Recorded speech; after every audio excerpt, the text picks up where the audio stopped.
ગુજરાતમાં આમ આદમી પાર્ટીને મોટો રાજકીય ફટકો પડ્યો છે.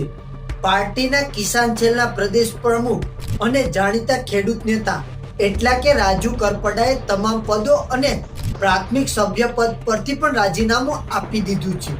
તેમણે આ રાજીનામું પાર્ટીના રાષ્ટ્રીય સંયોજક અરવિંદ કેજરીવાલને પત્ર દ્વારા મોકલ્યું છે. તો મિત્રો, આ રાજીનામું કયા કારણે આપ્યું છે અને આ રાજીનામું કોના કહેવા પર આપ્યું છે, તો આવો જાણીએ. તો નમસ્કાર મિત્રો, હું છું રોહિત પ્રજાપતિ. તો મિત્રો, રાજુ કરપડાએ ફેસબુક પર પોતાના રાજીનામાની જાહેરાત કરતા લખ્યું કે જય કિસાન સાથીઓ, આજે આમ આદમી પાર્ટીના તમામ પદ પરથી રાજીનામું આપી રહ્યો છું. મારો નિર્ણય તમને ચોંકાવશે, કેમ કે પાર્ટીને મજબૂત બનાવવા માટે પરિવારથી પણ વિશેષ સમય આપ્યો, પરંતુ કુદરતે અહીં સુધીનો જ સાથ લખેલો છે. પાર્ટીના નેતૃત્વ અને ખેડૂતોનો આભાર.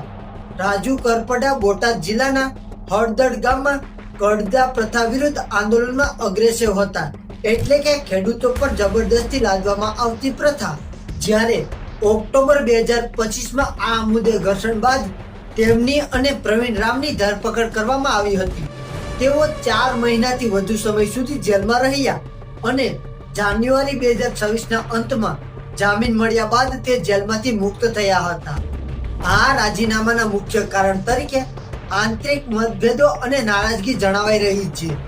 ખાસ કરીને વિસાવદર પેટા ચૂંટણીમાં ગોપાલ ઇટાલિયાને જીતાડવા માટે 1.5 મહિના સુધી તેમણે ભારે મહેનત કરી હતી, પરંતુ જેલમાં હતા ત્યારે પાર્ટીના નેતાઓએ અને ગોપાલ ઇટાલિયા સહિત પૂરતું ધ્યાન અથવા મદદ ન આપી હોવાથી નારાજગી વ્યક્ત થઈ છે. રાજકીય વર્તુળોમાં અને પાર્ટીના સંગઠનાત્મક મુદ્દાઓ અને ખેડૂતોના અભિગમથી અસંતોષ તરીકે જોવામાં આવી રહ્યા છે. જ્યારે આપના પ્રદેશ અધ્યક્ષ ઈશુદાન ગઢવીએ જણાવ્યું કે રાજીનામું વોટ્સએપ પર મળ્યું છે અને તે વ્યક્તિગત કારણોસર છે. જ્યારે પ્રવીણ રામે એવો દાવો કર્યો છે કે રાજુભાઈનો નિર્ણય સ્વસ્તિક નથી, આના પર ભાજપનું દબાણ હોઈ શકે છે.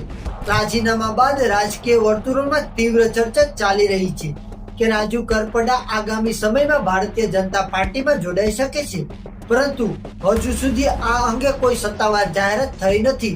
પરંતુ સ્થાનિક સ્વરાજની ચૂંટણીઓ પહેલા આ ઘટના આમ આદમી પાર્ટી માટે ખેડૂતોના મુદ્દા પર તાકાત ઘટાડનારી ગણાઈ રહી છે. તો મિત્રો, અત્યારના સમાચારમાં હાલ બસ આટલું જ. હવે મળીએ એક નવા સમાચાર સાથે.